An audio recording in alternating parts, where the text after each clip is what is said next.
राधा कृष्ण भगवान की, लक्ष्मी नारायण भगवान की।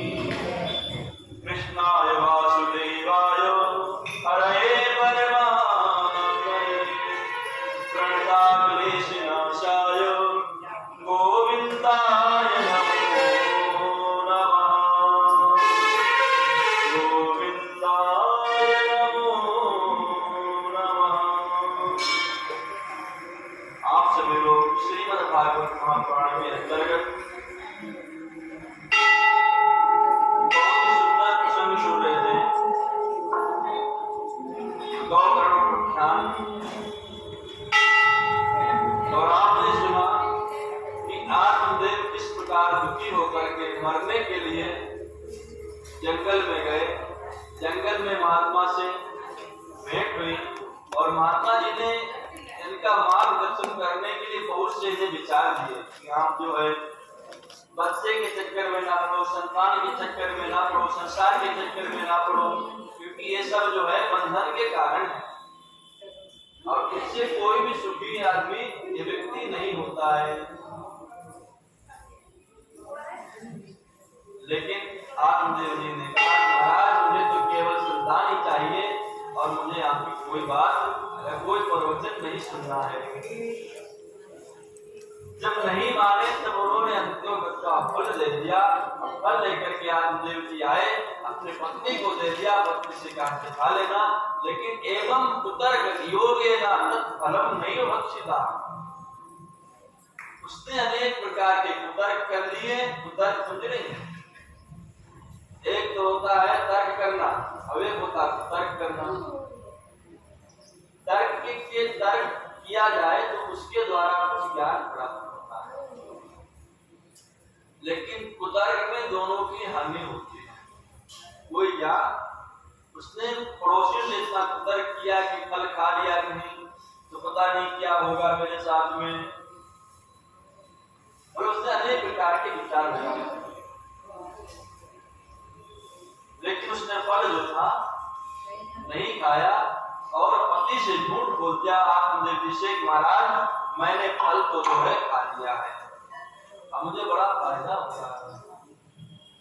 पंडित जी बेचारे खुशी के मारे ये तंत्र गाने लगे, देखना 9 महीने के बाद मेरे यहाँ भी किलकारी गूंजेगी, अब मेरे यहाँ भी संतान आने वाली है। और पत्नी को आश्वासन दे करके कि भाई हम 2-4 दिन के लिए तीर्थ क्षेत्र में जा रहे हैं, जल्दी लौट आएंगे। तीर्थ करने के बहाने चले गए, तीर्थ के लिए निकल गए। धुंधलीधर बड़े परेशान, क्या करे कुछ समझ में नहीं आ रहा। पंडित जी कह के फल खा लेना, फल खाएं कि ना खाएं, आज भी वही मंथन चल रहा है। तब तक धुंधली की बहन, छोटी बहन आई। उसने कहा बहन बड़ी चिंतित दिखाई पड़ती हो, क्या बात है? उसने बहन बहुत बड़े मौके पर आई हो, क्या बताएं आपको, हमारे पंडित जी फल लेकर के आए हैं, कह रहे फल खा लो बेटा हो जाएगा। अब आप पूरी बता कि फल खाने से बेटे होते हैं क्या? धुंधली की बहन ने कहा अरे बहन ये बाबाओं के चक्कर में मत पड़ना, जो भी बड़ा चक्कर में चले गया है सीधे सीधे बर्बाद हो गया, तो इसीलिए बाबाओं के चक्कर मत पड़ना। तू जो है ना मेरे 9 संतानें हो चुकी हैं, 10वीं की तैयारी है, 3 महीने का पेट में है, और अब की बार मैं तुझे वचन देती हूँ जो भी हो, चाहे लड़का हो चाहे लड़की हो, तुझे दे दूंगी ला करके।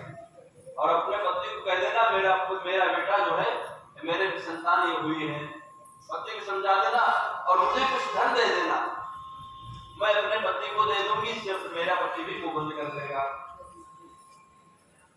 और बात रही फल की, तेरे यहाँ गाय कई साल से बांध दी है, इसे क्या कि चेक कर ले, परीक्षण कर ले कि बाबा की बात में कितनी सत्यता है।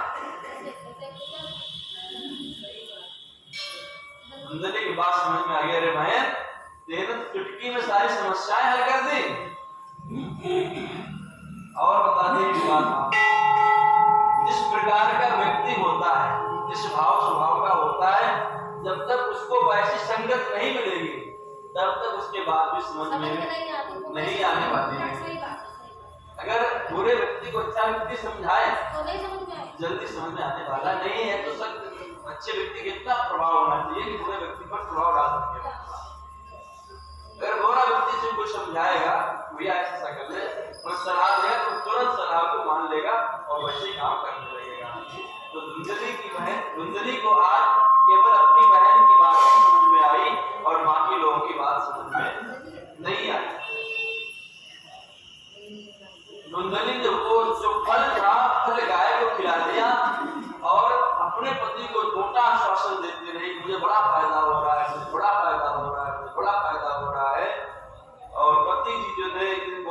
पूछे कि भैया ऐसा है देवी, मैं कुछ दिन के लिए थोड़ा बाहर जा रहा हूँ, अभी तो 4-5 महीने बाकी हैं और मैं जा रहा हूँ थोड़ा बाहर तीर्थ यात्रा के लिए। आत्मदेव जी पुनः भगवान का धन्यवाद देने के तीर्थ यात्रा के निकल पड़े और इधर धुंधली के जो था, धुंधली के बहन के 6ठे महीने में बेटा, मतलब 9 महीने पूरे शुरू हो गए, इधर पूरे 6 महीने हो पा रहे थे। गाय का 6ठा महीना चल रहा था, तो जब उसके बेटा हुआ उसने रातों रात लाकर के धुंधली को दे दिया और धुंधली से कुछ धन ले जाकर के अपने पति को दे दिया। इनके पति देव जो थे तीर्थ यात्रा के लिए गए हुए थे, पूरे गांव में हल्ला हुआ, वो लौट करके आए, वो सुना कि मेरे यहाँ संतान हुई है, तो खुशी का ठिकाना ना था। उन्होंने सब कुछ खूब दान किया और ठीक 3 महीने के बाद गाय के भी बेटा हो गया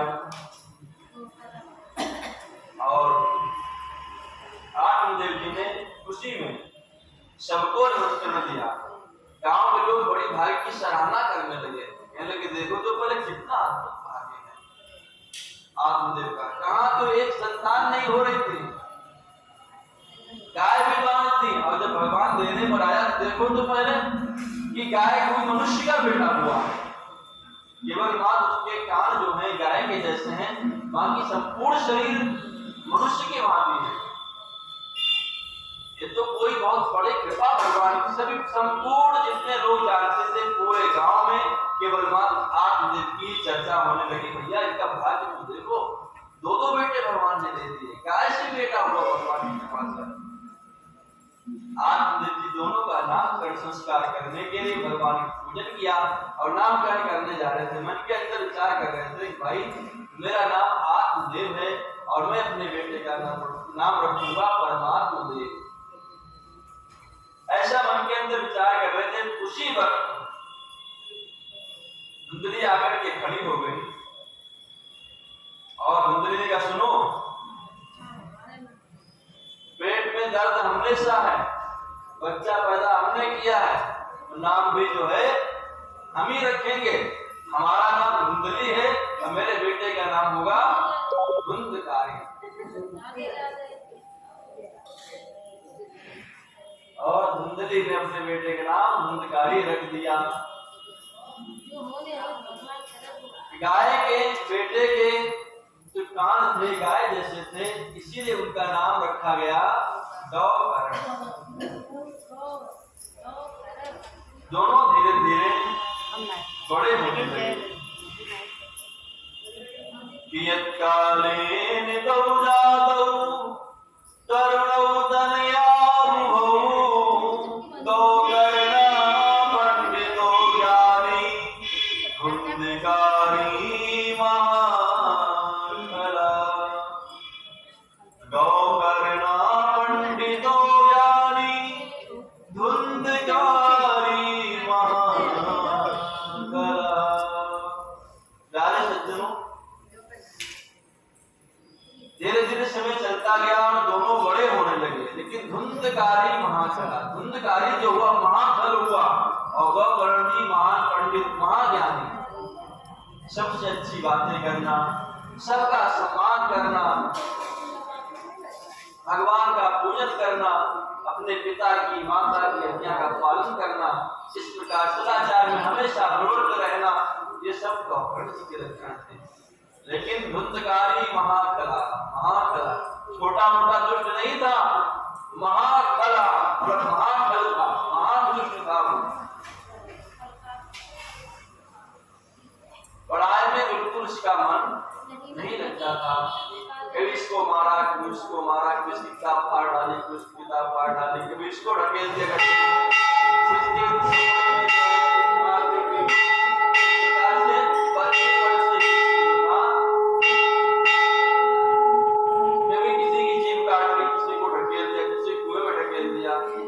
लोगों ने शिकायत की जाकर पिता से,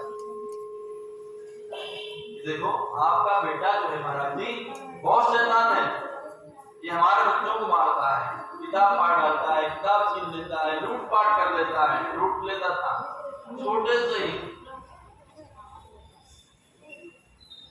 पंडित जी ने समझाया कि देखो बेटा थोड़ा बड़ा हो गया, 18 साल का हो गया, पंडित जी समझा देखो बेटा ऐसा है, तुम बड़े हो गए हो, और जो ये छोटा था कोई दिक्कत नहीं थी, चल जाता था, लेकिन अब तुम बड़े समझदार हो गए हो, अब ऐसा काम मत करो, किसी की चीजों को मत छुओ। तो उसने कहा पिताजी हमसे इस बार आपने कहा तो कहा, कोई बात नहीं है, लेकिन अगली बार कोई बात मुझसे मत कहना, हमारे रास्ते में आने की कोशिश मत करना। एक सम्मानित पिता के लिए ये अपने बड़े बेटे के लिए वचन बहुत काफी होता है।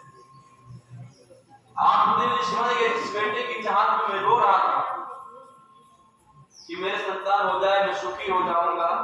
आज ऐसा लग रहा है कि संतान होने के बावजूद भी मुझे वह सुख प्राप्त नहीं हो रहा है।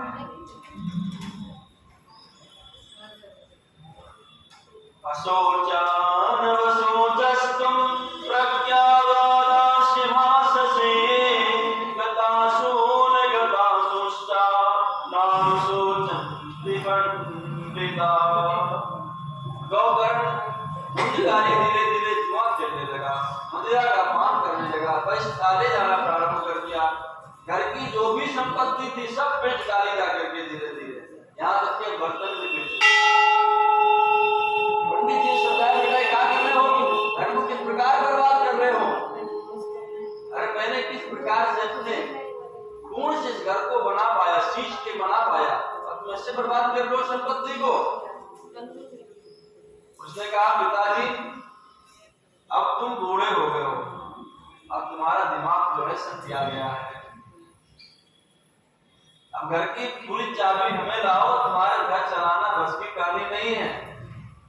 पिताजी को उसने बहुत फटकारा, बहुत डांटा। आप देखिए बेचारे क्या करते, घर के बाहर आकर के बैठ गए, मन के अंदर विचार करने लगे। परिष्ठामि तु गच्छामि को मे दुःखं व्यपोहते प्रापश्चामि दुःखेन मा कष्टं मम संसितम्। मन के अंदर विचार करने लगे, प्रतिष्ठामि तु गच्छामि, कहाँ रहूं, कहाँ जाऊं, को मे दुःखं व्यपोहते, मेरे दुख का क्या कारण है, मैंने ऐसे कौन से अपराध किए जो मुझे बार बार दुख प्राप्त होता है। क्या करूं, मर जाऊं, तुम मरो कैसे मरूं जाकर के। एक बार तो मरने के लिए गया था लेकिन वापस आ गया, आज देखो फिर से मेरे सामने वही स्थिति है, मैं जहां पर था वहीं पर आज भी हूं। पहले सोच रहा था कि नहीं पुत्र हो जाएगा, सब कुछ अच्छा हो जाएगा, सब कुछ सही हो जाएगा, और आज मन के अंदर मैं क्या सोच रहा हूं कि मेरे पुत्र क्यों है। आज मैं पुत्र से ही दुखी होकर के मरने के लिए सोच रहा हूँ, और जब नहीं था तब भी मैं वही सोच रहा था। इस प्रकार बहुत दुखी भाव से रो रहे थे बैठ करके। उसी क्षण गौकर्ण जी आए, पिताजी को मनस्थ स्थिति को समझा, प्रणाम किया, प्रणाम करने के बाद पास में गए और पूछा पिताजी आप इतने दुखी क्यों हो, क्या कारण है। बताया देव ने बेटा मेरा जो बड़ा भाई धूर्तकारी है, उसे अच्छी तरह से जानता है, ये मदिरा पान ये करता है, जुआ ये खेलता है, वैश्यालय ये जाता है, और इसने तो सारा घर का सामान जो मैंने बड़ी मेहनत से बना पाया था उसको ले जाकर के बाहर से बेच दिया, चोरी करता है, लूटपाट करता है, लोगों को मारता है। इससे तो पूरी दुनिया, पूरे लोग, इससे पूरे समाज के लोग त्राही कर रहे हैं, दुखी हो रहे हैं। मैंने नहीं सोचा था मेरा पुत्र ऐसा होगा। आज मैं इसी कारण से बहुत दुखी हूँ। तू बता बेटा मैं क्या करूंगा, क्या करूं, क्या कहाँ रहूं। तो गौकर्ण जी बोले पिताजी संसार में कोई सुख नहीं। अगर आप ये सोच रहे हो कि नहीं नहीं हम बहुत दुखी हैं और सामने वाले जो माता जी होंगी ना ये बहुत दुखी होंगे, तो ऐसा कदापि नहीं है। ये मुझसे भी ज्यादा हो सकता है दुखी हो, भले आपसे ना। नाचेन्द्रस्य सुखं राजा न सुखं चक्रवर्तिना सुखं अस्ति विरक्तस्य मुनिरेकान्त जीवनः। ना तो चक्रवर्ती सम्राट सुखी है और ना ही राजा सुखी है, ना